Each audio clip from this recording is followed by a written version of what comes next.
अस्सलाम वालेकुम नाजरीन, तासु गोरे बासिन खबर زم شاهد جان زیب. ډیر وخت پس یو لوی او غټ خوشحالي خبر راغلی دی. حکومت د بجلی 10 روپۍ فی یونټ ارزانولو پلان جوړ کړو. په مختلفو انتخاباتو باندې کار روان دی. وفاقي حکومت د بجلی نرخونو کمولو لپاره په مختلفو اقداماتو باندې غور کوي چې هدف یې خلکو ته تر 10 روپۍ فی یونټ پورې ریلیف ورکول دي. سرچینې وایي چې د حکومت لومړنی پلان د آی پی پی انډیپینډنټ پاور پروډیوسر سره تړونو بیا کتنه یا هغې ختمول دي.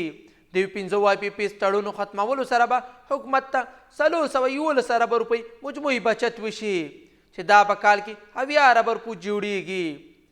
د بګاس جوړېدونکو 8 پاور پلانټو د ټیرف بدلون سره 238 اربه روپۍ پورې بچت کیدی شي چې کلنۍ بچت 8.83 اربه روپۍ پورې ته رسېدلی دی. د نورو 14 آی پی پیز تړونو د بیا کتنې سره به 381 اربه روپۍ پورې ګټه ترلاسه شي چې دا ګټه به برای راست خلکو ته ورسیږي. د انرژي وزارت سرچینې ویل چې د وینټر بجلی سہولت پیکج کې توسي او بجلی بلونو باندې ټیکس کمولو باندې غور روان دي. حکومت د بجلی بلونو ټیکسونه باندې کال کې 800 اربه روپۍ نه زیات ټیکس ترلاسه کوي چې په دې کې کمولو تجویزونو باندې غور کیږي.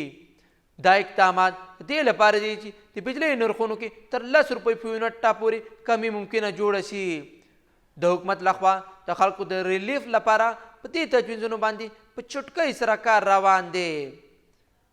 داسې مزید خبرونو لپاره باسین خبر لایک او سبسکرایب ضرور کوئ.